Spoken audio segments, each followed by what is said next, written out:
جمعے کا دن اور کچھ نہ کچھ سیکھنے اور سکھانے کا دن، اور اس لیے کہ ہم نے آگے سکھانا ہے۔ شاید تو کافی دن بعد نظر آئے۔ اچھا کتنے گئے سے شاید میں کہ تھی نظر نہیں آئے۔ اللہ اکبر۔ تو جمعے کا دن سیکھنے سکھانے کا دن، تاڑا دن آگاہ ہوں ہی نہیں۔ اللہ مہربانی کرے، ہونا بھی نہیں چاہیے۔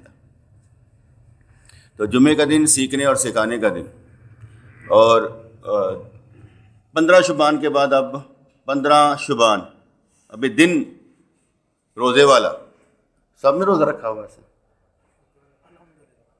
سب نے رکھا ہوا؟ بس الحمدللہ۔ کیونکہ 15 شعبان وہ کچھ حدیثیں بھی آتی تھیں، وہ بھی میں نے ذرا سنانی تھی، ٹائم تھوڑا تھا لیکن سناتا ہوں تاکہ آپ کے صرف علم میں اضافہ ہو، علم میں۔ ٹھیک ہے جی۔ تو شب برات، بخشش والی رات، ہم نے سب نے ان سب احادیث پر وظیفہ کر لیا، چاہے وہ ضعیف تھیں، جس میں سرکار نے ارشاد فرمایا کہ بھئی ان کی بخشش نہیں ہوگی، اور جو ان راتوں میں قیام کرے گا، روزہ رکھے گا، اللہ کریم اس کی بخشش کر دے گا۔ ان حدیثوں پر ہم نے وظیفہ کر لیا۔ کیونکہ وظیفہ ہے نا، بخشش تو آپ کی نماز پڑھنے سے بھی ہوتی ہے۔ جب بھی آپ نماز پڑھیں گے، جمعہ پڑھیں گے، بخشش ہر عمل سے ہوتی ہے۔ یہ ایک وظیفہ ہے۔ اور ایک بات ساری زندگی کے لیے یاد رکھیں، ساری زندگی کے لیے یاد رکھیں کہ جو بخشش ہے اس کا دنیا میں نہیں معلوم ہو سکتا کہ بھئی میری بخشش ہو چکی ہے، یہ معلوم نہیں ہو سکتا۔ یہ معلوم آپ کو مرنے کے بعد ہوگا۔ اس لیے دنیا میں اگر آپ کہیں کہ میری بخشش ہو چکی ہے تو یہ بالکل غلط بات ہے۔ کوئی بھی ایسا دعویٰ نہیں کر سکتا کہ میری بخشش ہو چکی ہے۔ اس لیے یہ سارے وظیفے ہیں کہ بھئی شب برات کی رات آ جاؤ، عبادت کرو۔ میں سمجھتا ہوں کہ ہر روز عبادت کا ہے، اس لیے 15 شعبان تو ایک نفلی عبادت ہے نا۔ اگر آپ نہ کریں تو کوئی گناہ نہیں ہے، لیکن اگر کریں تو ثواب ہے۔ اور میں نے آگے بھی سمجھایا تھا کہ کچھ لوگ ضعیف حدیثوں کا انکار کرتے ہیں اور صحیح حدیث پر عمل کرتے ہیں۔ کرتے غلط نہیں ہیں، کرتے غلط نہیں ہیں، لیکن حضور علیہ الصلوۃ والسلام نے کوئی احادیث کی قسمیں نہیں بنائی تھیں۔ احادیث کی قسمیں محدثین نے بنائی ہیں۔ جب احادیث کی قسمیں محدثین نے بنائی، انہوں نے کہا یہ صحیح سند راویوں کے ساتھ یہ صحیح حدیث ہے، تو اس کا مطلب یہ تھا کہ حدیث صحیح ہے، لازم نہیں کہ متن بھی ٹھیک ہو، لازم نہیں کہ متن بھی ٹھیک ہو، یعنی اندر جو لکھا بھی ٹھیک ہوئے۔ اس پر بحث ہو سکتی ہے، اس پر بحث ہو سکتی ہے۔ اس لیے جو فارمولہ کہتے ہیں کہ ہم نے صحیح احادیث پر عمل کرنا ہے، ان سے بس ایک ہی سوال ہوتا ہے، آپ کو کس نے کہا تھا کہ صحیح احادیث پر عمل کرنا ہے اور ضعیف کا انکار کرنا ہے؟ یہ کس نے کہا تھا؟ نمبر 2، ہم کہتے ہیں ہم مقلد ہیں، ہم تقلید کرتے ہیں امام ابو حنیفہ، امام شافعی، امام مالک، امام حنبل کی۔ اس کا مطلب یہ ہے کہ ہم قرآن و سنت کے مطابق امام ابو حنیفہ کی تقلید کرتے ہیں۔ اگر امام ابو حنیفہ قرآن و سنت پر نہیں تو ہم اس کی تقلید نہیں کرتے۔ وہ قرآن و سنت پر ہے، اس لیے ہم اس کی تقلید کرتے ہیں۔ اگر وہ کہتا ہے میں ضعیف احادیث کو بھی قبول کرتا ہوں تو اس کا قانون ہے، وہ کہتا ہے میں ضعیف احادیث کو بھی قبول کرتا ہوں۔ لیکن جو یہ کہتا ہے میں صحیح احادیث کو قبول کرتا ہوں، اس کو یہ قانون کس نے دیا بھائی؟ تو بات سمجھ میں آ رہی کہ نہیں آ رہی؟ بیٹے فارمولہ تو کسی نے دیا ہوگا نا۔ وہ کہے جی مجھے امام بخاری نے کہا ہے۔ اس کی دوسری ایک بات، اکثر یہ کہیں گے کہ اچھا ان ائمہ سے پہلے کس کی تقلید ہوتی تھی؟ کیا کہیں گے؟ یہ چاروں ائمہ کے سے پہلے کس کی تقلید ہوتی تھی؟ تو بندہ ہنس کر پوچھے ان سے، اللہ کے بندو اچھا یہ بتاؤ 7 ستہ سے پہلے تم کون سی کتابوں پر عمل کرتے تھے؟ 7 ستہ سے پہلے تم کون سی کتابوں پر عمل کرتے تھے؟ بتاؤ حضور نے کوئی کتابیں چھوڑی؟ کون سی حدیث کی کتب تھی جن پر تم عمل کرتے تھے؟ ایک بات یہ بتاؤ کہ 7 ستہ والے پہلے آئے کہ چاروں ائمہ کرام پہلے آئے؟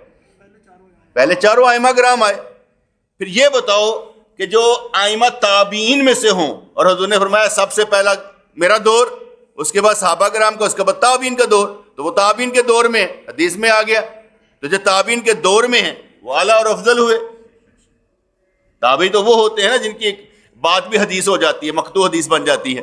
اس لحاظ سے سات ستہ سے پہلے کون سی حدیث کی کتب؟ کوئی جواب نہیں ہے، سب بدماشیاں، سب بدماشیاں، کچھ نہیں، ڈرامے بازیاں زیادہ ہیں۔ علم حاصل کرنا پڑے گا تاکہ آپ مقابلہ کر سکیں فتنوں کا۔ فتنے بہت زیادہ ہیں۔ آپ اب تو لمحہ لمحہ ہوں گے نا، اب تو لمحہ لمحہ ہے، آپ نے کچھ سنا اور یہ کہا یہ میں نے سنا ہے، اب اس کا جواب دیں۔ اب ان پڑھ جاہل کو کیا جواب دوں گے، کیا کہیں، اس کو بنیاد سمجھانی پڑتی۔ بس اب یہ حدیث پاک ہے، حضور نے ارشاد فرمایا جب نصف شعبان ہو جائے تو روزہ نہ رکھو، ٹھیک ہے۔ سنن ابو داؤد 2337، ابن ماجہ 1651 کہ جو 15 شعبان، آج 15 شعبان ہے نا، جب 15 شعبان ہو جائے تو پھر روزے نہ رکھو۔ کس کا حکم ہوا؟ اب آپ نے یہ ایک حدیث سن لی، صحیح حدیث ہے، حدیث صحیح ہے کہ جو 15 شعبان ہو جائے تو پھر روزے نہ رکھو۔ اب ہم آگے چلتے ہیں، جب نصف شعبان ہو جائے تو رمضان تک روزہ رکھنے سے رک جاؤ۔ یہ 7-8 حدیثیں، ٹھیک ہے جی۔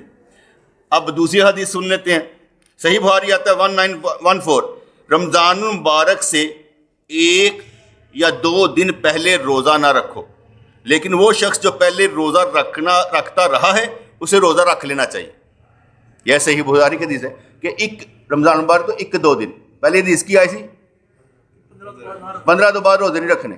اب دوسری کیا ہے کہ رمضان سے 1-2 دن پہلے، ٹھیک ہے۔ ایسا مطلب ہے کہ یہ حدیث بتا رہی ہے کہ مہینے اخیر تک روزے رکھ سکتے۔ اب حدیث پاک آئی 1970 بخاری شریف کی، حضرت عائشہ فرماتی ہیں کہ نبی کریم شعبان سے زیادہ کسی مہینے میں روزہ نہیں رکھا کرتے تھے، آپ شعبان کے مہینے کا تقریباً پورا روزہ رکھا کرتے تھے۔ اب یہ بھی ایک حدیث پاک آ گئی جس سے معلوم ہوا کہ نبی پورے شعبان کا نہیں بلکہ شعبان کا تقریباً اکثر روزہ رکھا کرتے تھے، اور اکثر روزے میں نصف شعبان کا روزہ بھی داخل ہے۔ اب صحیح مسلم 1161 عمران بن حسین رضی اللہ عنہ سے مروی ہے کہ نبی کریم نے ایک شخص کو فرمایا کیا تو نے اس مہینے کے آخر میں کوئی روزہ رکھا ہے، یعنی شعبان کے مہینے کے آخر میں کوئی روزہ رکھا ہے؟ اس شخص نے جواب دیا نہیں۔ تو نبی کریم نے فرمایا جب تم افطار کرے رمضان سے پس تو اس کی جگہ 2 روزے رکھ لے۔ اب بندہ پوچھے گل کی ہوئی سی کہ سرکار نے میں تو رمضان جدو لنگ جائے نا وہ بعد ہو تو 2 روزے رکھ لیں۔ اس کا مطلب یہ تھا صحابی نو حکم سی کہ انہیں کوئی نظر دی منت منگی سی کہ میں ہمیشہ 2 روزے رکھنے، ایسے مر ہوتے واجب سی، اسے رکھے نہیں ہیں، ایک حدیث سن کر نہیں رکھے ہوں گے۔ سرکار نے شان میں اب تو نے یہ واجب ادا نہیں کیا، جب تو رمضان کا روزہ ختم کر لے، مہینہ ختم کر لے، اس کے بعد پھر رکھ لے۔ اس کو قضا بتائی کہ تو نے کیوں نہیں رکھا، ٹھیک ہے جی۔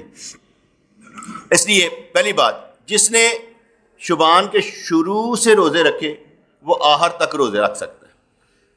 قانون کیا بنا؟ جو شروع سے رکھ رہا ہے وہ آخر تک رکھے۔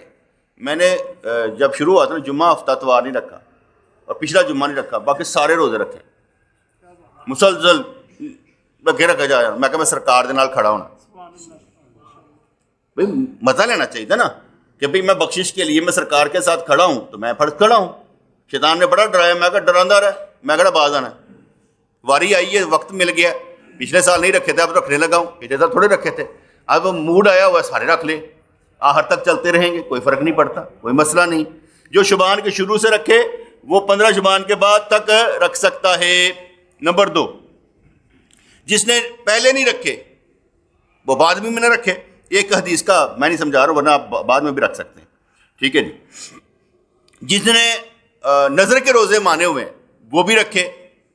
جس نے ہمیشہ پیر اور جمعرات کا، برس پیر اور جمعرات کا روزہ رکھتے ہیں اکثر اوقات، اگر یہ شعبان میں بھی آ جائے تو پیر اور جمعرات کا آخری بھی آ جائے تو رکھ لیں، کیونکہ یہ پہلے سے ہی آلریڈی رکھ رہے ہیں، یہ بعد میں بھی رکھ سکتے ہیں، ٹھیک ہے جی۔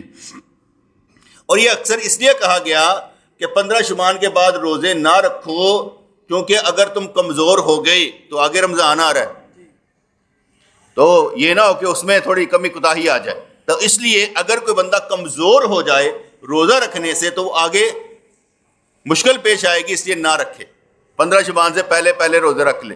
حدیثیں سمجھ میں آ گئی؟ کوئی مسئلہ تو نہیں, کوئی پریشانی تو نہیں, رکھ سکتے ہو, پورا رمضان شبان روزہ رکھ سکتے ہیں, ٹھیک ہے. اور رکھنا کیوں ہے؟ سرکار نے رکھے نے. اگر نہ رکھو کوئی گناہ نہیں, نفلی روزے نے جان بوجھ کے چھڑ دیو کوئی گناہ نہیں, تہجد نماز جان بوجھ کے چھڑ دیو کوئی گناہ نہیں. اور اگر رکھو تو ثواب, شب برات کی رات جان بوجھ کے چھڑ دیو کوئی گناہ نہیں, اگر رکھو تو ثواب. اور کہتے ہیں بھئی بخشش, تو بخشش ہر عمل سے ہوتی ہے, کوئی ایسا عمل نہیں جس سے بخشش نہ ہوتی ہو.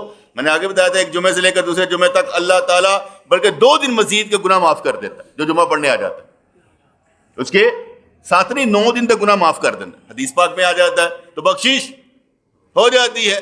اس لیے اس میں کوئی مسئلہ نہیں ہے کہ بخشش. ہاں اس میں جو میں امپورٹنٹ بات کہا کرتا ہوں, بخشش جب کسی کی ہوتی ہے اس کی علامت یہ ہوتی ہے, بخشش جب کسی کی ہوتی ہے اس کی علامت یہ ہوتی ہے کہ نبی کریم اس سے گناہوں کی اللہ کریم اس سے گناہوں کی طاقت چھین کر نبی کریم کا غلام بنا دیتے. یہ میرا اپنا ذاتی تجربہ ہے, کیونکہ میں یہ کہتا ہوں یہ کیسے ہو سکتا ہے کہ ایک انسان بخشا جائے اور اس کے بعد بخشے جانے کے بعد پھر گناہ گار رہے. اس کے گناہ آہستہ آہستہ چھوٹنے شروع ہو جائیں گے اور آہستہ آہستہ وہ آگے بڑھنا شروع ہو جائے گا. تو بات سمجھ میں آ گئے ہیں؟ بخشش کی علامت کیا ہے؟ گناہوں کی طاقت چھین لی جاتی ہے اور نیکیوں کی طاقت دے دی جاتی ہے اور اسے سرکار کا غلام بنا دیا جاتا ہے. آج آپ لوگ اپنی مرضی کر سکتے ہیں, جو مرضی کریں, لیکن جب مرنے کے بعد آئے گا نا تو آپ نے اتنا پچھتانا ہے کہ بیان سے باہر. یہ سچی بات ہے, کیونکہ یہ بھی حدیث پاک میں آتا ہے کہ حضور نے ارشاد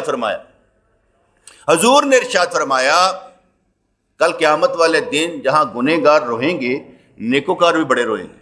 پوچھا کہ یا رسول اللہ صلی اللہ علیہ وسلم نیکوکار کیوں روئیں گے؟ سرکار فرماتے ہیں کہ نیکوکار اس لیے روئیں گے کہ بہت سے نیک اعمال کر سکتے تھے ہم نے کیے نہیں. بہت سے نیک اعمال ہم کر سکتے تھے ہم نے کیے نہیں ہیں, ہم رہ گئے, اس لیے ہم بہت سے کر سکتے ہیں اور نیت بنا کے کر سکتے ہیں نا. میں راتی بھی بچے کو سمجھا رہا سا, میں کہ صبح ہم آتا ہوں نا تہجد اور فجر کی نماز پڑھ کے, تو پڑھنے کے بعد نا دوست احمد ہے وہ دودھ لینے چلا جاتا ہے, دودھ لے کر آتا ہے نا تو میرا بھی لے آتا ہے. تو میرے پاس نا 3 کلو دودھ پڑا ہوا تھا. میں نے کہا آج تو نے نا پیسے بچانے اور جو میرے والا دودھ ہے تم لے جانا. تم کتنا لاتے ہو؟ کہ 2 کلو. میں کہتا تم 3 کلو لے جانا, وہ تمہارے گھر والے پئیں, یہ مجھے فائدہ ہو جائے گا. یار اب کتنا چھوٹا کام ہے, نیکیاں ڈھونڈنی پڑتی ہیں, کوئی بیک اپ تے ہونا چاہیے, ٹھیک ہے نا. نیکیاں ڈھونڈنی پڑتی ہیں کہ میں نیکیاں کرتا چلا جاؤں. اس لیے میں چھوٹی سے چھوٹی نیکی بھی تلاش کرتا ہوں, یہ بھی ایک کام بھی ہو سکتا ہے یار, اور نیت بنا کے کام کرتا ہوں کہ یار یہ بھی کام ہو سکتا ہے, اس کو ایسے کر لو. ہمارے اوپر فریزر اور فریج خراب پڑی ہوئی تھی, فریزر پتہ نہیں کس نے مجھے دیا تھا, اللہ کے بندے نے, مجھے بھول گیا ہوا ہے, کیونکہ وہ جب مجھے دے دی جاتی ہے وہ میرا ہو جاتا ہے, ٹھیک ہے نا. تو جب میں نے اس کو دونوں کو ٹھیک کروایا, فریج رکھ دی, فریزر جو تھا میں اپنے دوست شاہ صاحب کو دے دیا. میں نے میرے بھائی کو, میں کل لے جاؤ شاہ جی فری ہے. اب مجھے جس نے دیا ثواب تو اس کو ہوتا رہے گا نا, کہ نہیں ہوگا؟ ہوتا رہے گا. ہمارے ادھر خراب ہو رہا ہے, ضائع ہو رہا ہے, میں ضائع نہیں کرنا چاہتا. میں کہتا ہوں میرے پاس ایک ایک چیز میں ضائع نہیں کرنی, اسے استعمال کرنا. تو باتیں سمجھ میں آ رہی کہ نہیں آ رہی؟ روزانہ کا روزانہ میں دیکھتا ہوں کہ کوئی ایک نیکی, کوئی ایسی نیکی جو کھینچ کے کمائی جا سکتی ہو تو میں اسے کھینچ کر کمانے کی کوشش کرتا ہوں, چھوڑتا نہیں, بالکل نہیں چھوڑتا. کیوں؟ اس لیے کہ ضروری ہے بیٹے, نیکیاں کمانا بہت ضروری ہے. کل قیامت والے دن بہت روئیں گے, بہت روئیں گے. پوچھا جائے گا ہوا کیا؟ کہتے ہیں نیکیاں کرنی تھی تم نے کیے نہیں ہیں. ایک وقت میں 4 نیکیاں ہو سکتی ہیں. جیسے کہا جاتا ہے نا کہ ایک وقت میں آپ 35 نیتیں کر کے آ سکتے ہو کہ یار میں ملاں گا, اس کے سلام کا جواب دے داں گا, کہ خطبہ جا کے آسانی نہ سناں گا, پہلے پہنچ جاؤں گا, یہ ملے گا. اتنی نیکیاں ہم کر سکتے ہیں, لیکن عادت نہیں نہ پڑی ہوتی. تو میں ذرا چھوٹی چھوٹی گلاں نہ تمہیں سمجھانا کہ میں انج کیتا ہے. اگر تم لائک کرو تو آگے فارورڈ کر سکتے ہو کہ یار ابھی ہماری ایک چیز تو بچی ہوئی ہے, کسی کے آ جائے استعمال میں تو فائدہ نہیں ہے. رضائیاں پڑی ہوئی تھی, میں نے کہا میں پنجے لگاؤ اچھے طریقے نہ لگا کے نا تینوں لگے دینے ہیں. اچھی بات ہے کہ نہیں؟ فائدے والی چیز. اور میری کوشش ہوتی ہے کہ آہستہ آہستہ ضرورت تک آ جاؤں, بالکل ضرورت تک. اور سوچتا رہتا ہوں کہ انشاءاللہ مرنے کے سے پہلے میں اپنے نام کی کوئی چیز نہ رکھوں. امیدیں کم ہے. ویسے میرا دل کرتا ہے کہ اپنے نام کی نہ موٹر سائیکل نہ کوئی چیز نہ ہو. جب میں دنیا سے جاؤں تو میرے نام کی کوئی چیز نہیں ہونی چاہیے. میں کوشش کرنے میں کیا حرج ہے؟ کوشش کرنے میں کیا حرج ہے بیٹے؟ جب میں کوشش کروں گا تو مجھے اللہ کامیابی کر دے گا. اس کا مطلب ہے نہیں میں لوگوں کو دینا ہے. مطلب یہ ہے کہ اپنی اولادوں کے نام کر دیں, ان کے نام جن کے نام ہونی چاہیے ان کو دے دیں, آگے کام چلتا رہے گا. کل مجھے ایک نا کسی نے بھیجا ویڈیو کلپ, یہ جو مرزا انجینئر ہے اس کا تھا, اس کا کوئی انٹرویو لے رہا تھا. تو اس انٹرویو میں تو وہ کہہ رہا تھا کہ جو امام ابو حنیفہ رحمۃ اللہ علیہ ہیں ان کی ایک فقہ اکبر نام سے کتاب ہے, اس میں لکھا ہوا ہے کہ حضور کے والدین جہنمی ہیں. لکھا ہوا ہے حضور کے والدین جہنمی ہیں. اس پر اس نے بیان دیا حضور کے والدین ہیں, میرے نزدیک تو جس نے کہا وہ کافر ہو گیا. اب اس کا مطلب کیا ہوا؟ ٹھہر جائے پہلے دھیان, پہلے گلاں سننی دی ہوندی ہیں, ٹھیک ہے نا. تو جس نے کہا وہ کافر ہو گیا. بریلوی کہتے ہیں تو بریلوی کہیں نا امام ابو حنیفہ کو کافر کیوں نہیں کہتے؟ اب یہ نا اس نے مجھے بھیج دیا. اب مجھے بتایا میں کیا کروں؟ کیا نبی پاک علیہ الصلوۃ والسلام کے والدین جہنمی ہیں؟ آپ کہہ سکتے ہیں کہ بھئی یار سرکار کے والدین جہنمی ہیں. حدیث سنتے ہیں. حضرت ابن مسعود سے روایت ہے, ملائکہ کے 2 بیٹے نبی کریم علیہ الصلوۃ والسلام کی خدمت میں حاضر ہوئے اور کہا ہماری ماں شوہر کا احترام کرتی تھی, اولاد پر مہربان تھی اور مہمان کے ساتھ حسن سلوک کا بھی ذکر کیا, سوائے اس کے کہ اس نے زمانہ جاہلیت میں زندہ بچی کو درگور کر دیا تھا ہماری ماں نے. تو نبی کریم نے فرمایا تم دونوں کی ماں جہنم میں. وہ پلٹ کر جانے لگے اور ناگواری ان کے چہرے پر واضح نظر آ رہی تھی. پھر نبی کریم نے ان دونوں کو واپس بلوایا, وہ دونوں لوٹ آئے. ان دونوں کے چہروں سے اس امید پر مسرت چھلکنے لگی کہ شاید کوئی سرکار ساڈے حق چ کوئی گل کر لگے. تو آپ نے فرمایا میری ماں بھی تم دونوں کی ماں کے ساتھ, میری ماں بھی تم دونوں کی ماں کے ساتھ ہے. یہ طویل حدیث ہے, مسند احمد 3787, حدیث نمبر کیا ہے 3787. حضرت انس سے روایت ہے کہ ایک شخص نے عرض کیا یا رسول اللہ میرے وفات یافتہ باپ کہاں ہیں؟ آپ نے فرمایا جہنم میں. جب وہ لوٹ کر جانے لگا تو آپ نے اسے بلایا اور فرمایا بے شک میرا اور تمہارا باپ دونوں جہنم میں. صحیح مسلم 490 حدیث, صحیح مسلم 490 حدیث ہے. پہلی بات امام ابو حنیفہ کی آگے, اس نے کیا کہا؟ امام ابو حنیفہ نے کافر کیوں کہا؟ اور جس نے کافر کہا میں اسے کافر کہتا ہوں. میں نے یہ 2 حدیثیں سنائی, اس نے یہ کیوں نہیں سنائی؟ ابھی صرف میں نے حدیثیں سنائی ہیں, مطلب نہیں لیا, میری بات سمجھ. ابھی میں نے آپ کو دونوں حدیثیں سنائی ہیں کہ رسول اللہ نے خود فرمایا میرا باپ اور تمہارا باپ, میری ماں اور تمہاری ماں. ایک صحیح مسلم کی حدیث پاک ہے اور ایک مسند احمد اس کی حدیث پاک ہے. دونوں میں نے آپ کو سنا دی. جب ہم ہٹ کرتے نا کسی کو, پہلے یہ دیکھنا چاہیے اس کے پیچھے کوئی دلیل ہے. اس نے اگر کہہ دیا, اب جب آپ نے یہ حدیث سنی آپ کسی کو کہیں گے یار حدیث ہے, آپ یہ تو نہیں کہہ سکتے حدیث نہیں ہے. آپ یہ تو نہیں کہہ سکتے کہ کتب احادیث میں نبی کریم کا یہ فرمان موجود نہیں. اب یہ نہیں کہہ سکتے کیونکہ فرمان موجود ہے, آپ کے سامنے میں نے رکھا ہے کہ موجود ہے, ٹھیک ہے جی. لیکن میں نے آگے بتایا تھا کہ احادیث صحیح بھی ہوں سند اور راوی کے ساتھ, ہم توجیہ کرتے ہیں اس کی. جیسے ابھی میں نے توجیہ کی تھی کس کی, کہ بھئی 15 شبان کے بعد روزہ رکھ سکتے ہیں کہ نہیں رکھ سکتے, اس کی توجیہ کی ہے کہ بھئی یہ بھی حدیث ہے یہ بھی حدیث ہے. اس طرح سے یہ معاملات ہیں. اور یہ بھی یاد رکھیے گا امام ابو حنیفہ کی تقلید,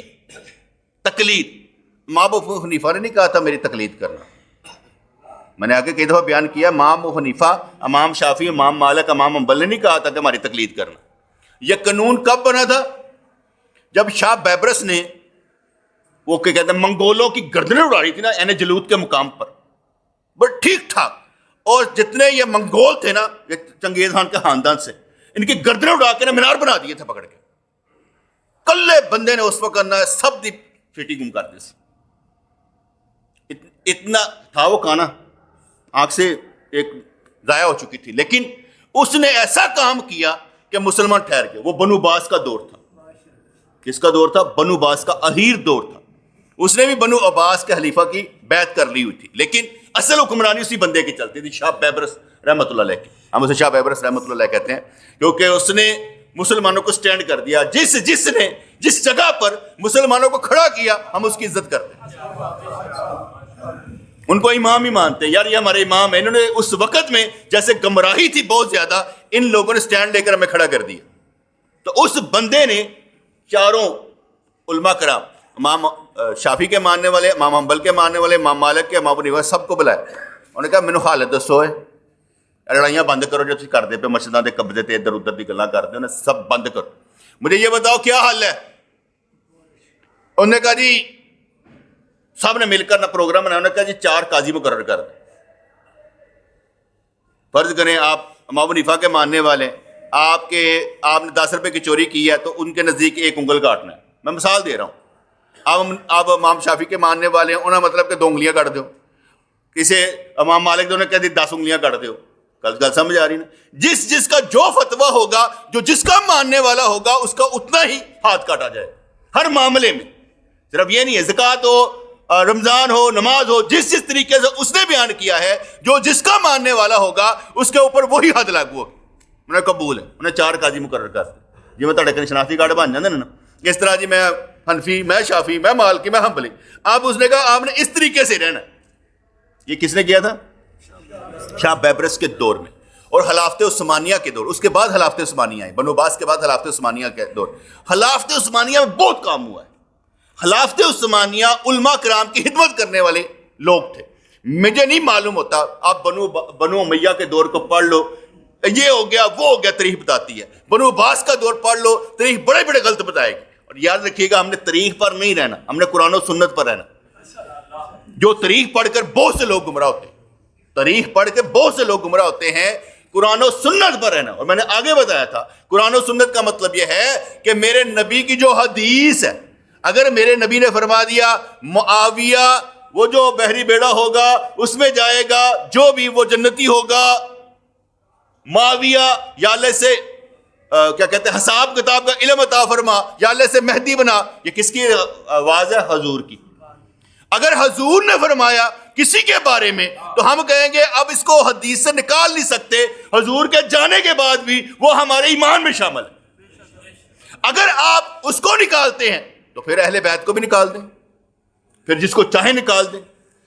اب معاملے لگ گئے نا, کوئی گل سمجھ آئے کہ نہیں ہے؟ اگر نبی کریم نے حضرت معاویہ کی شان بلند کی, عمر بن العاص کے متعلق ایک حدیث آ گئی, کسی مہاجرین کے بارے میں حدیث آ گئی, جس کے بارے میں حدیث آ گئی ہم نکالیں گے نہیں.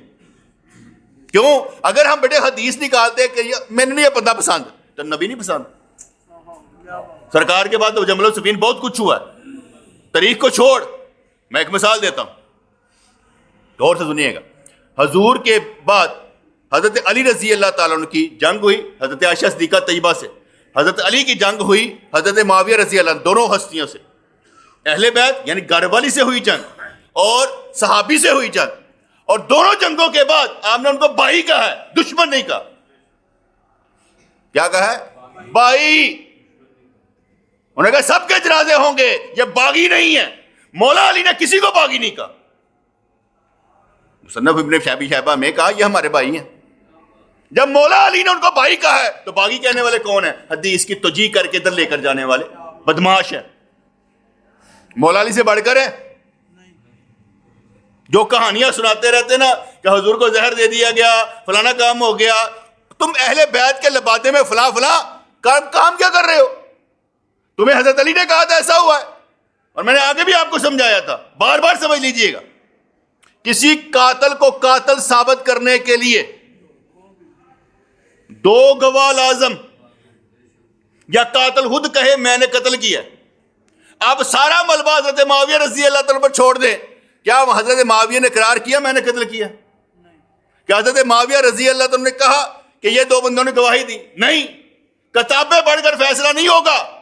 کتابیں پڑھ کر تو جس کو مرضی چاہے اب مجرم ثابت کر دیں, نہیں ہوگا. آپ کی نہیں چلے گی, چلے گی کس کی؟ حضور کی. تو میری بات سمجھ میں آئے گی نہیں آئی؟ اگر حضور نے کسی کی تعریف کر دی تو آپ کو تعریف کرنی پڑے گی. حضور کے بعد اگر آپ کہتے ہیں حالات بدل گئے, حدیثیں بدل گئی, تو پھر آپ کہاں پر کھڑے؟ پھر تو سب کچھ بدل گیا, جو مرضی چاہے بدل دے, ہم نے بدلنا نہیں ہے. تو خلافت عثمانیہ کے دور میں انہوں نے سارے علماء کرام کو بلایا, انہوں نے کہا یار حل کڈو. ہمارے والا تیز حل نہیں نا تھا جو موبائل دور کا حل ہے. انہوں نے کہا جی ہم ایسا کرتے ہیں کہ تقلید کا قانون پاس کر دیتے. تقلید ایک لفظ ہے, کیا ہے؟ ایک قانون کو نام دیا گیا تقلید, ورنہ اتباع رسول ہے. ورنہ کیا ہے؟ جو رسول اللہ کی اتباع نہیں کرتا کوئی تقلید کا قانون نہیں ہے بھائی. اصل کیا ہے؟ اتباع رسول. اور پرابلم کیا تھا؟ حضور نے ایک جیسی نماز ہی نہیں پڑھی. آپ پورے بخاری شریف اٹھا لیں, کتاب الصلاۃ اٹھا لیں, کتاب باب باب باب باب باب باب, ہر باب میں کئی کئی حدیثیں. کون سی حدیث پر عمل کرنا کہ ایک ایک راوی نہیں ہے, 10 راوی ہیں. تو کس راوی نے ایک نماز کا طریقہ سکھایا؟ کسی نے نہیں. حضور جب سکھا کے نہیں گئے تو کہاں سے لے کر آئے گا؟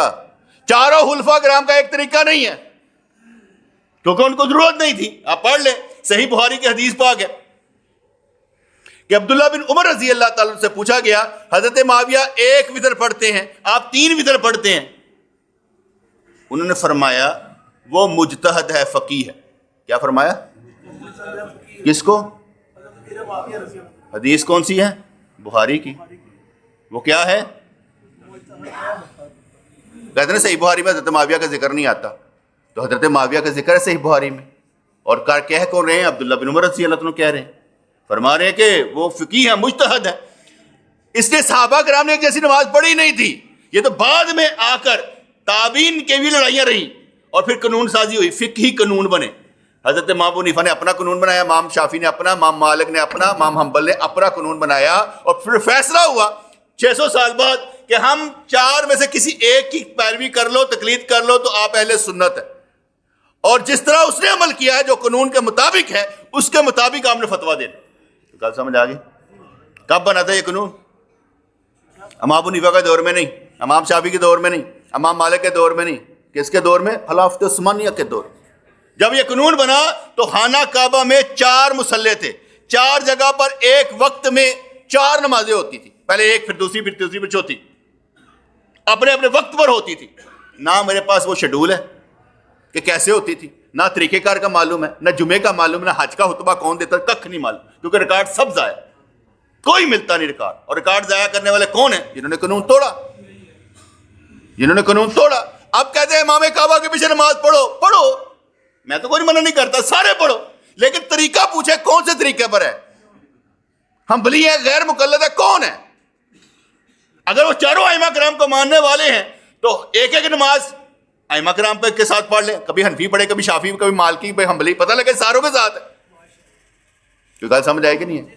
یا ساری امت مسلمہ کو کٹھی کر کے ایک کر لے کہ یہ جماعت کا ٹائم ہوگا, ساری کٹھی ہو جائے گی انشاءاللہ. وہ آگے تو آئیں, لیکن اجماع امت کے بغیر آپ قانون شکنی کریں گے تو پھر مرزا جی نے جو مرضی کہے, گامدی جو مرضی کہے, جو مرضی کہتے رہیں, تسی کوئی نہیں بول سکتے. ہر بندہ فرقہ ہے, ہر بندہ کہے گا یہ حدیث نہیں ہے. اب اس سے پوچھا جائے کہ تجھی کرو گے کہ نہیں کرو گے, اس کے معلوم میں کچھ نہیں. وہ دیکھتا ہے صحیح, بس صحیح سٹیٹس لگا ہوا ہے. اور صحیح حدیثوں میں نے کئی دفعہ کہتا ہوں کہ بڑے مسائل, بہت بڑے مسائل ہیں جو میں بیان کیا کرتا ہوں. یہاں پر میں نے 2 حدیثیں سنائی کہ مسند احمد کی 3787 کہ ملیکہ کے 2 بیٹے جب سرکار کے پاس آئے تو کہا کہ ہمارا باپ, انہوں نے کہا کہ میرا اور تمہارا باپ دونوں جہنمی. حضور نے فرمایا. دوسرا, ایک شخص نے آ کر کہا, ماں کے متعلق پوچھا تو انہوں نے کہا کہ وہ بھی میری اور تیری ماں دونوں. ہم نے یہاں پر لیا کہ یہ جو حدیثیں نا سند کے لحاظ سے ضعیف ہے, اور حدیث ضعیف پر عقیدے کی بنیاد نہیں رہتی. تو بات سمجھ آ گئی؟ ہم نے کہا کہ سندن ہی ضعیف نہیں, اس لیے عقیدے کی بنیاد ضعیف حدیث پر نہیں ہوتی. اس لیے حضور کی حدیث موجود ہے لیکن ہمارے عقیدے میں شامل نہیں. پھر دوسرا ہم نے اس کی توجیہ کی کہ یہ جو آپ نے فرمایا ایک ایز اے توریہ ہے. کیا ہے؟ کہ سائل کو کم از کم ایسی بات کرنی, یا میری ماں تیری ماں, او ایک کوئی زمین ہے, اس کو ذہنی تسکین مل جائے. حضور نے ان کا برم رکھا, حضور نے ان کا برم رکھا, ٹھیک ہے. ورنہ اعلیٰ حضرت رحمۃ اللہ علیہ نے, یہ میں فتاویٰ لے کر آیا ہوتا, فتاویٰ رضویہ میں جلد 30 میں پورا ایک رسالہ چھاپا ہے, اور اس میں لکھا کہ حضور کے والدین جنتی ہیں, حضور کے والدین جنتی ہیں. امام ابو حنیفہ رحمۃ اللہ علیہ نے اگر فقہ اکبر میں لکھا کہ حضور کے والدین کافر ہیں, بڑی تجھی ہوئی ہیں کہ ان کے چاروں نسخے دیکھے جائیں, وہاں کیا کہتے ہیں فطرہ لکھا ہوا, ٹھیک ہے. اس کا مطلب یہ تھا کہ یہ دین فطرت پر تھے, لیکن اس کو جب کیا کہتے ہیں اس طرح پڑھا گیا تو لگا جیسے کفرہ لکھا ہوا ہے. وہ فطرہ لکھا تھا, کفرہ نہیں لکھا تھا. لوگوں نے یہ بھی توجیہ کی, لیکن بعد میں آنے والے سب جتنے بھی تھے, جیسے کیا کہتے ہیں علامہ جلال الدین سیوطی رحمۃ اللہ علیہ, دیگر صحابہ کرام یا دیگر علماء کرام, انہوں نے کہا کہ حضور کے والدین جنتی ہیں. حضور نے ان کو زندہ کر کے ایمان دیا. حضرت علامہ جلال الدین سیوطی رحمۃ اللہ علیہ کے متعلق مشہور و معروف ہے کہ ان کو 72 مرتبہ ان آنکھوں سے حضور کی زیارت ہوئی ہے. اور حضور کی حدیث پاک ہے, حضور نے ارشاد فرمایا کہ جس نے مجھے خواب میں دیکھا بے شک اس نے مجھے دیکھا, اور جس نے مجھے خواب میں دیکھا اس نے حق دیکھا, وہ مجھے جاگتی ہوئی آنکھوں سے بھی دیکھ لے گا. بولے یقظہ, وہ مجھے جاگتی ہوئی آنکھوں سے بھی دیکھ لے گا. ہم اس حدیث کے مطابق کہتے ہیں ان آنکھوں سے حضور کا دیدار ہو سکتا ہے. اللہ کا دیدار ان آنکھوں سے نہیں ہو سکتا, خواب میں ہو سکتا ہے, لیکن ان آنکھوں سے حضور کا دیدار ہو سکتا ہے. حضور کی مثالی شکلیں ہیں, جسمانی نہیں, جسمانی بات اور ہوگی, مثالی شکلیں ہیں. جیسے ہم کہتے ہیں ایک قبر میں, ہر قبر میں ایک حضور سب کے سامنے پیش ہوتے ہیں. ہاں بھائی اس کے بارے میں کیا کہتے ہیں؟ ایک وقت میں کتنی جگہ پر, یہ ہمارا ایک نقطہ نظر ہے. دوسرا نقطہ نظر ہمارا یہ ہوتا ہے کہ حضور نے موسیٰ کلیم اللہ کو دیکھا کیا کہتے ہیں اپنی قبر میں نماز پڑھ رہے ہیں, پھر ساتھ ہی دیکھا کیا کہتے ہیں وہ بیت المقدس مسجد اقصیٰ میں وہ نماز پڑھنے کے لیے آگے, پھر دیکھا وہ کیا کہتے ہیں آسمانوں پر موجود ہیں. انہوں نے کہا سرکار تے براق تے گے سن ہے, کس طرح گے سن, سرکار تے براق تے گے سن نا, تے اے کدے تے گے سن انج انج انج, کیا وہ بشر سن, اے روح سن, ٹھیک ہے. تے اللہ جدو روح تے جسم نو غالب کر دے نا, روح نو جسم تے غالب کر دے, پھر انج انج ہوندا ہے. اے گلاں نے نا سمجھا کرو, گلاں نے نا, جدو روح دے اوتے کیا کہتے ہیں تہاڈی جسمانیت دے اوتے, تہاڈی بشریت دے اوتے روحانیت دا غلبہ ہوئے تے پھر گل روحانیت والی ہوئے گی. جس طرح انہوں نے کیا, جب بشریت کا غلبہ ہوتا ہے حضور کو پتھر لگتے ہیں, زخمی ہو جاتا ہے, اور جب روحانیت کا غلبہ ہوتا ہے سرکار کا سینہ چاک کر دیا جاتا ہے, خون بھی نہیں نکلتا. جب شق صدر کیا گیا حضور کا اصغر سینہ چیرا گیا, خون بھی نہیں نکلا. اس لیے روحانیت کا غلبہ ہو تو مسئلہ کچھ اور ہے, بشریت کا غلبہ ہو تو بات کچھ اور ہے. دونوں چیزیں ہی ہو جاتی, کسی وقت میں کچھ اور کسی وقت میں کچھ, اور آپ سب کے ساتھ کچھ نہ کچھ ہوتا ہے اور ہونا ہے. یہ آپ نہ کبھی سمجھیے گا کہ آپ باہر ہیں, اللہ کی قدرتیں ہمیشہ آپ کے ساتھ چل رہی. بیٹے میں چھوٹی چھوٹی گلاں تو ایویں اندازے لانا نا, روزانہ ٹیوے لانا رہنا روزانہ. بھی میں نے روزہ رکھنا تو رات کا وقت تھا تو میں گھر والوں کا روٹی پکا دیں, کہنے لگا سالن ہی نہیں ہے, کھانے کس کے ساتھ ہے, میں کہا آپ روٹی پکا دیں. تھوڑی دیر گزری تفضل بھائی آ گئے, وہ کہتے ہیں وہ مٹھائی آ گئی, وہ سیب لے کر آ گئے, پر وہ بھی سالن نہیں سی. پھر ان کا فون آ گیا, کہنے لگا سائیں جی میں ہریسہ تیار کیتے کلیا, تہاڈی مہربانی کھانا ضرور, تہاڈی مہربانی کھانا ضرور, تے اور کسی نہ دینا چک لینا. سب نے فکر ہوندی میں اگے نہ ٹور چھڑا, حالانکہ آگے بھی ٹوروں گا تو تب بھی میں نے بھیجا ہے, میری مرضی. جب آپ نے میری ڈسپوزل پہ چھوڑ دیا تو میں جہاں مرضی بھیج دوں, لیکن وہ دوستوں کو ہوتا ہے نا بس تسی استعمال کر لو, اینا کھاواں گا مر جاواں گا. اچھا تو وہ ہریسہ آ گیا. جب ہریسہ آ گیا میں نے صبح وہ کیا کہتے ہیں اس کے ساتھ روزہ رکھا, ساتھ تصویر اتار کے دیا, میں کہتا ہوں جزائے خیر دے, تو میری کرامت بن کے آیا. اللہ تعالیٰ کی قدرتیں جب آپ سفر کرتے ہیں چلتے ہیں تو ساتھ ساتھ چلتی ہیں, جہاں جس وقت آپ کو ضرورت پڑتی ہے اللہ تعالیٰ پوری کر دیتا ہے. یہ میرا ایمان ہے, یہ میرا ایمان ہے. پیچھے 3 بندے میرے سامنے تھے جن کے کوئی پریشانیاں تھیں, اور میں اس کا حل کرنا چاہتا تھا کہ یار کس طرح ہو جائے, پیسے آئیں تو میں ان کا حل کیسے کروں. ایک دوست ہے اس نے 2 لاکھ روپیہ دیا, میں نے 2 لاکھ ان تینوں میں بانٹ دیا, تو میرے تو تھا ہی نہیں. ٹھیک ہے, تو میں نے کہا کہ ابھی کام آیا تو ابھی کم لا دو تاکہ اس کو جلدی سے فائدہ ہو جائے. گلا سمجھ آئیے کہ نہیں آئی؟ میں یہ سمجھتا ہوں کہ جس وقت کام پڑتا ہے اللہ تعالیٰ خصوصی مدد کر دیتا ہے. ہر لمحے ہی ایسا ہو رہا ہوتا ہے. اور جو یہ احادیث میں نے آپ کو سنائی کہ حضور نے ارشاد فرمایا, تو میں نے کہا یہ سندن ضعیفہ, ہم اس پر عقیدہ نہیں بناتے. حضور کے والدین پہلے تھے, حضور کی پیدائش سے پہلے آپ کے والد صاحب دنیا سے چلے گئے ہوئے تھے اور والدہ بعد میں گئی ہیں. اور ہمارے نزدیک دونوں بریلویوں کا کوئی عقیدہ نہیں ہے. بریلوی نہ کوئی دین ہے, نہ کوئی شریعت ہے, نہ کوئی مذہب ہے, نہ کوئی دیوبندی ہے. اصل ہے عقائد.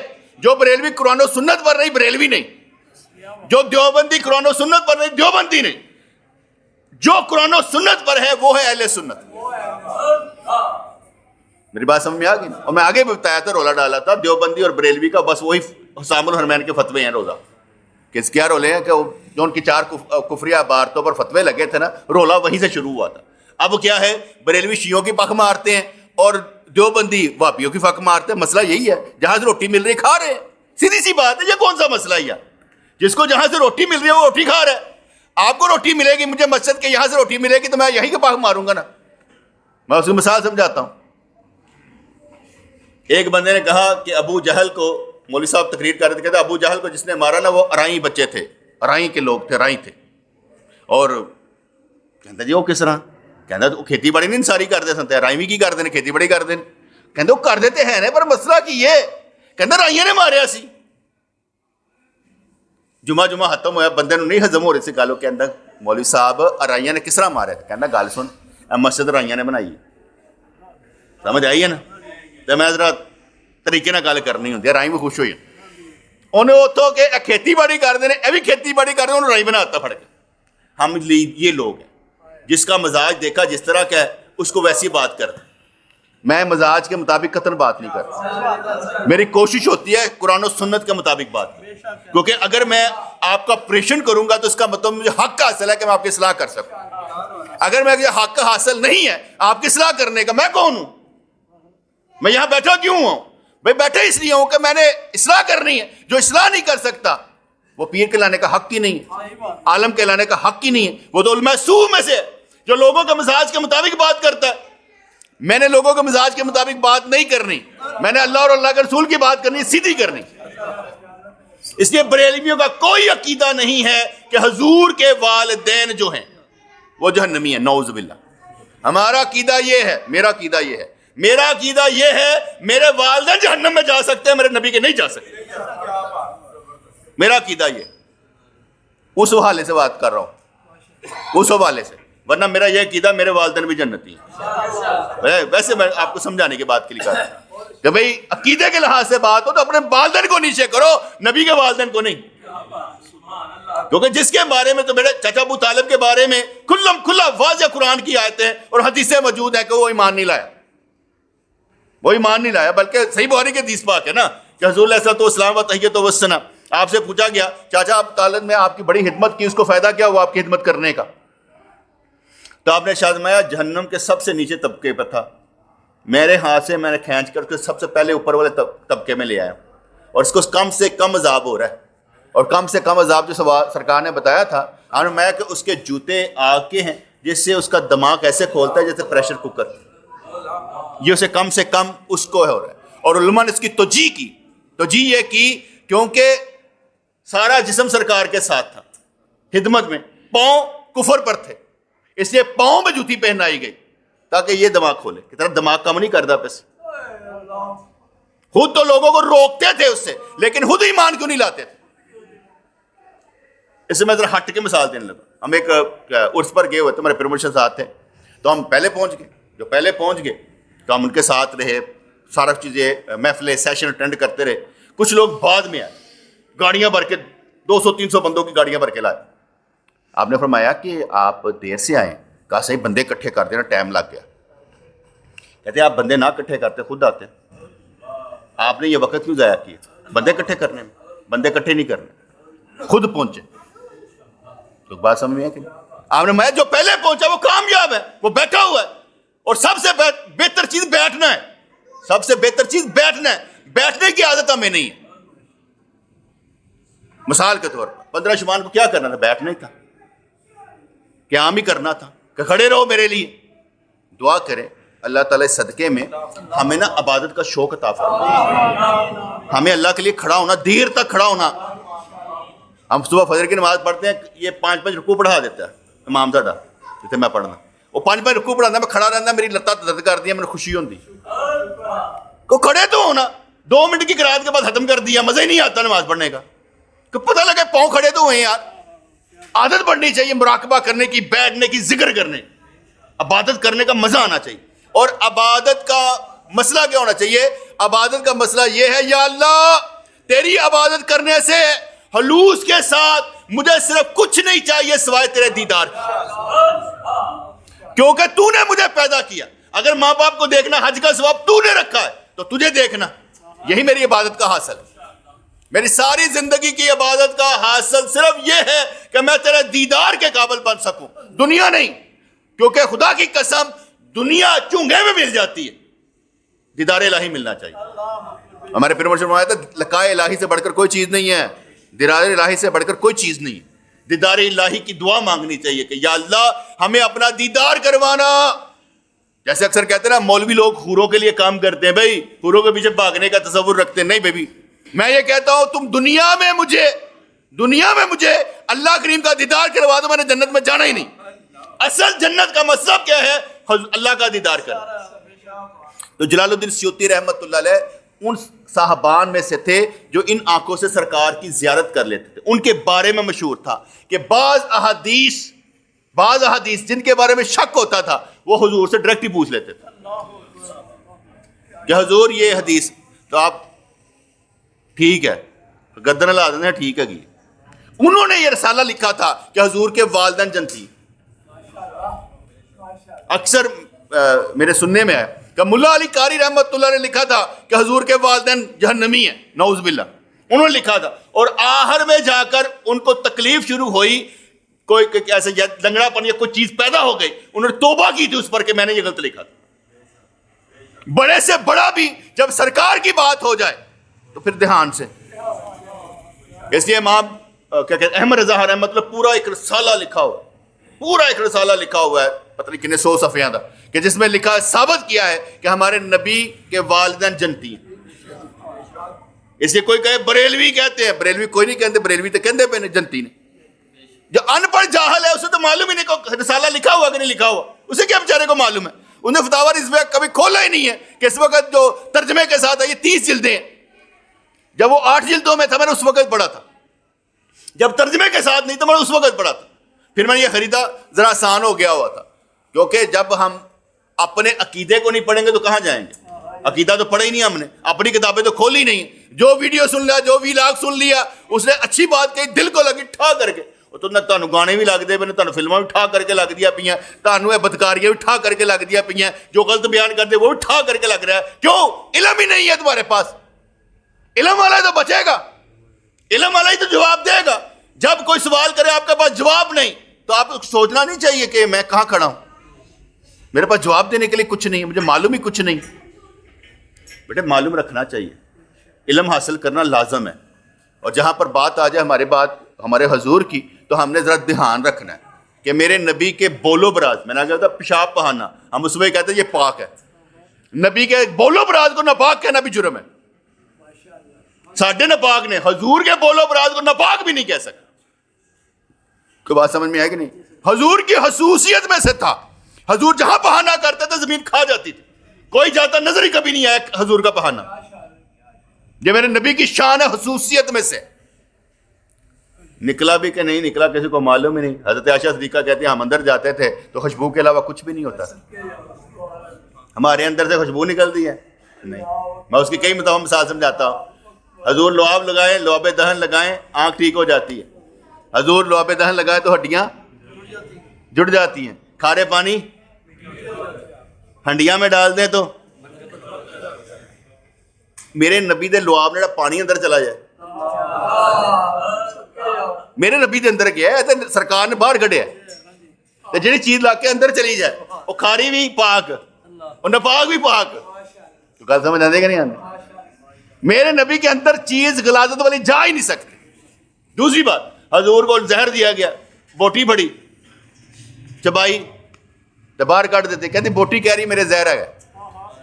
زہر نہیں اندر جاتا میرے نبی کے. کیوں؟ میرے نبی کی حفاظت کا ذمہ خود اللہ نے لیا. واللہ یعصمک من الناس, اے سونیا تیرا رب رکھا ہے, تین کوئی فکر نہیں. اور جس کا رب رکھا ہو وہ کسی بھی خطرے میں کود جائے کچھ نہیں ہو, وہ جلتی آگ میں بھی کود جائے کچھ نہیں ہو. اللہ کرے میرا اتنا ایمان یقین ہو جائے کہ کہے نا کہ تو آگے چھلانگ میں کہ لاواں گا کچھ نہیں ہوئے گا, اتنا یقین ہو جائے. حال نہیں ہوا کہ من کہنا دینا نا کہ چھلانگ لگا کے دکھاؤ, لیکن میرا دل کرتا ہے کہ اتنا یقین ہو جائے کہ کہیں پر یہ ترجمانی کرنی پڑے کہ قائد اہل سنت کیسے ہے, تو میں کہوں میں اب تک کھلو سکتا ہے اس بارے کہ بالکل ٹھیک ہے. بیٹا تحقیق ہوتی ہے, کسی کی تجربہ ہوتا ہے. ہم نے زندگی ایسے نہیں گالی, ہم نے زندگی گالی اسی کام پر ہے. جو میرے ساتھ 25-30 سال سے چل رہے ہیں, دیکھ نہیں رہے میں کیا کر رہا ہوں. آپ اتنی دیر سے میرے ساتھ چل رہے ہیں تو میں آپ کو کیا سکھا رہا ہوں, آپ کو سمجھ نہیں آ رہی؟ آپ کو سمجھ آ رہی ہے. میں نے آپ کو شروع سے مجاہدوں میں گزارا ہے. ایسا نہیں ہے کہ میں نے آپ کو نرم گوشہ دیا. میرے دوستوں کو بڑی پریشانیاں میری وجہ سے ہوئی. میں کہا کل چیلم کی روٹی نہیں کھانی, یہ زکوٰۃ کا مال سمجھیں, یہ غریب پر نہیں لگتی, غریب پر لگتی ہے, امیر پر نہیں لگتی. یہ جتنے امیر کھا رہے ہیں غلط کر رہے ہیں. کہا کہ نہیں کہا؟ مجاہدے میں تو آپ کو ڈالا, میں نے ڈالا کہ نہیں ڈالا؟ میں نے کہا جو ناتھانی کرتے ہیں داڑھی کے بغیر ہو تو ان پر لعنت کرنی چاہیے, نتیجہ اتار دینا چاہیے. داڑھی کے بغیر ناتھانی نہیں کرے گا. بے نمازی کے گھر میں میلاد منانا نہیں ہے, یہ فتاوے اعلیٰ حضرت کے ہیں, ختم کرو. کہا کہ نہیں کہا؟ یہ شبراتوں میں بولا کہ نہیں بولا؟ یہ بہنوں بیٹیوں کو کیا دینے جاتے ہو؟ عذاب لیتے ہو. کیوں لیتے ہو؟ چھوڑو, اپنے اوپر بوجھ ڈالتے رہتے ہو. تمہاری دنیا داری ختم نہیں ہوتی. اگر لوگ جو ہے دینداری میں آگے چلے جاتے ہیں, ہم لوگ وہیں پر پھنسے رہتے ہیں. عیدیوں پر ہمارے پیسے لگ جاتے ہیں, بیچارے پسینوں پسینی ہو جاتا مزدور, آپ عیدی دینی اپنے تینوں جا کے. یار کی کر, ظلم نہیں ہے بیٹے؟ ہم بڑے ظالم ہیں, دیکھنے میں ہم بڑے اچھے ہیں. ایک شادی پر کتنا خرچہ کرتے ہیں, کتنا خرچہ کرتے ہیں؟ لاکھوں کا. بیٹے کرنا چاہیے, اپنے ایمان سے بتا. وہ چرچ میں جاتے ہیں, ٹھیک ہے, بائبل پر ہاتھ رکھتے ہیں اور کہتے ہیں ہم انشاءاللہ تعالیٰ صحیح رستے پر چلیں گے, میاں بیوی حسن اسلوبی سے کریں, ٹھیک ہے. وہ بائبل کر کے اوک گئے. ہم کیا کر رہے ہیں؟ کوئی مائی کا لالا ہے نا مسجد میں اور کہے بھائی میں اس طرح کر کے نکل جاؤں گا, جس کا پاس پیسے نہیں ہے. پیسے والے تو کہیں گے ساڑھے کو پیسے نہیں, اور یار پیسے نہیں ہے, شادی پر کوئی پیسہ نہیں لگتا. یہ ہمارے پرابلم ہے کہ ہم نے اتنا مہنگا کر دیا ہوا ہے, اتنا مہنگا کر دیا ہوا ہے کہ رولا پڑ جاتا ہے. جتنا پیسہ لگانا ہے اس کا مکان لے لے, بعد میں کرایہ ادا کرتے رہنا. کچھ تو کرو یار, آج نہیں جنگ کرنی تو مرنے کے بعد کرنا ہے. مرنے کے بعد کرنا ہے, نہیں آج ہی کرنا. میں جو کام کر چکا ہوں میں وہ کہہ رہا ہوں, میں نے اس طرح کیے ہوئے ہیں. جو میں نے کیے ہیں میں آپ کو بتاتا ہوں, کیونکہ میں بھی اس معاشرے میں رہتا لڑا ہوں کہ بھئی اس معاشرے میں لڑ کے آپ لوگوں سے لڑا ہوں نا. میں ایک جگہ پر تھا تو دوست تھا, تو اس کے باپ کا چلیسوا تھا, تو میں بیان کر رہا تھا کہ روٹی کلچے علم کی نہیں کھانی چاہیے, یہ امیر آدمی کو نہیں لگتا. ایک بندہ کٹر بریلوی, ان پڑھ جاہل بریلوی جڑے ہوندے نے, اوے بند کرے مولوی تقریر, دعا کرا. میں نے اس وقت اٹھا دی, دعا کرنی شروع کر دی. آمین. میں نے نہیں کیا, غصہ ہی نہیں کیا. مجھے کیا ضرورت ہے غصہ کرنے کی؟ انہوں نے کہا دعا کرا دو, میں نے دعا کروا دی. قطر کوئی غصہ نہیں کیا. اس کے بعد اس کے رشتہ داروں میں اس کو برا, میں کہا برا بلا نہ کہو, وہ بیجے کس طرح گل بڑھے گی. انہیں کہیں سنی نہیں. جدو تسی انہوں سناؤ گے جی انہیں سنی نہیں تو وہ گل ہی کٹے گا نا کہ کی کہنا میں ساری زندگی دوال چٹے کتنے نے, میں نے ساری زندگی نہیں سنا.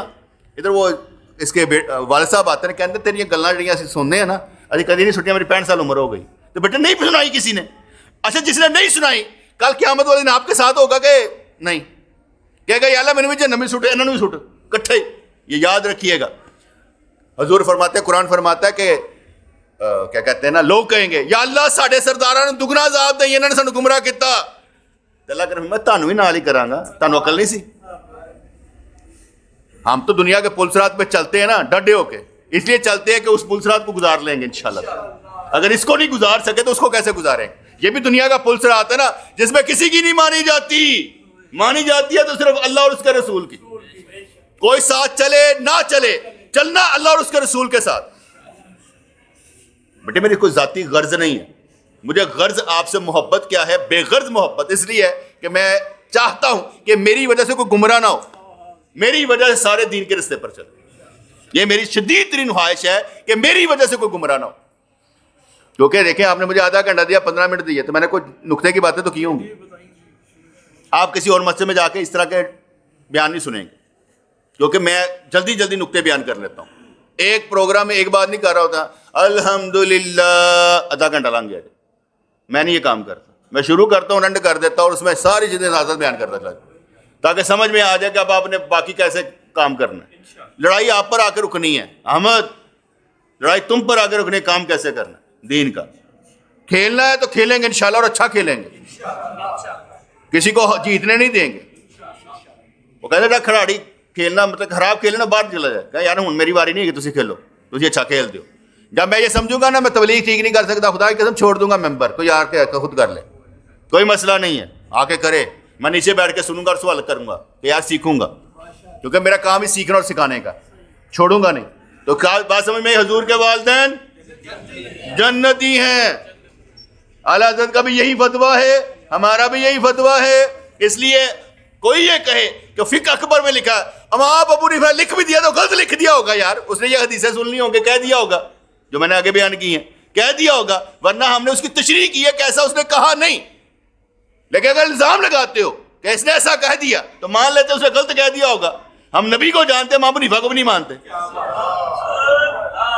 تو بات سمجھ میں ہے کہ نہیں ہے؟ ہم نبی کو مانتے ہیں، کسی کو نہیں مانتے. اس لیے اگر اس نے فقہ اکبر میں لکھ دیا تو لکھ دیا ہوگا، پھر کیا فرق پڑتا ہے؟ غلطی نہیں ہوتی لوگوں سے. ملا علی قاری سے ہوئی، میں نے اس کو ملا علی قاری سے ہوئی، میں نے بتایا آپ کو. پھر اس کے ساتھ کیا کیا ہوتا رہا.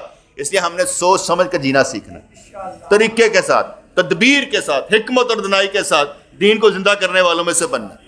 اس لیے ہمارے ہاتھ مضبوط ہونے چاہیے، ہمیں کمزور لوگوں میں سے نہیں ہونا چاہیے. حضور نے ارشاد فرمایا مومن کو ہمیشہ طاقتور ہونا چاہیے، پیسے کے لحاظ سے، ایمان کے لحاظ سے، روحانیت کے لحاظ سے. کسی جگہ جھکے نہ، لگانے والا ہونا چاہیے. لگانے والا، لینے والا نہیں ہونا چاہیے. مزیدار کام نہیں ہے لینے والا، لگانے والا ہونا چاہیے. آپ ہمیشہ اونچے ہوں، کیونکہ اعلیٰ لوگ وہی ہوتے ہیں جو کام کر جائیں. میں ایک مثال دیتا ہوں، واقعہ مجھے ریفرنس تو یاد نہیں ہے، لیکن گل حضور علیہ السلام کے پاس ایک بندہ آیا، کہا سرکار ہے 2 پہاڑیاں درمیان بکریاں کدیاں ہیں. کافر تھا وہ. حضور نے ارشاد فرمایا میری ہیں. کہتا میں لے لوں؟ کہا ساری لے لو. وہ لے کر چلا گیا. جانے کے بعد اپنے قبیلے والوں کو کہنے لگا وہ نبی سے ڈاری کوئی نہیں ہے، بھوک دکھ دا، وہ ساری بکریاں مجھے دے دی، میں اس پر ایمان لایا. بکریاں دے کے اگلے دا ایمان کفر کر دیتا، ایمان دیتا. تو بات سمجھ آئی کہ نہیں ہے؟ بیٹے ایسا ہونا چاہیے کہ آپ کا مال جہاں لگے اگلے کے اندر ایمان آئے، ذات کے لیے نہ لگے کہ مینوں اچھا کہے. بات سمجھ آئی کہ نہیں؟ جہاں پر لگے اگلے کے اندر ایمان آئے، سوچ سمجھ کر.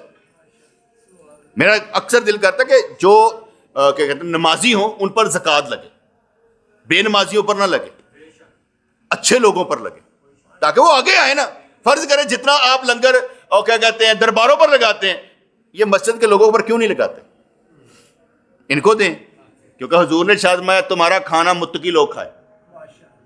وہاں پر جو کھاتے ہیں وہ آپ کو معلوم ہے کون سے؟ یہاں ہم اپنے پیر مرشد کے دربار پر جاتے ہیں، وہ سارے متقی آئے ہوتے ہیں، کوئی چرس والا نہیں ہوتا.